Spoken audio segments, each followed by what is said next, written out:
Hello everyone and welcome back to another tutorial from Tech for Gamers. In this video, I'm going to show you how you can download and install the Fable Anniversary game on your PC. So let's get started right away. First of all, open up the Steam application, and after you have logged into your account, just click on the search box and then type in Fable Anniversary to begin your search. Once you find the game, you can click on it, and this will take you into the game page where you can check out the trailer as well as the reviews. Scroll down and click on the Add to Cart button alongside your preferred bundle or edition. You can then click on View My Cart to continue towards your payment. You can then use your Steam Wallet balance or one of the payment methods from the drop-down menu.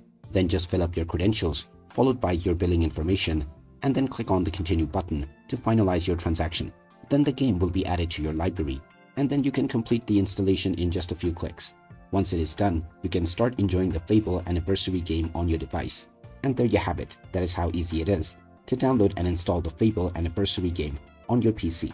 If you find this video helpful, don't forget to hit that like button and subscribe to our channel for more useful tips and tutorials. Thanks for watching, and I will see you again in the next one.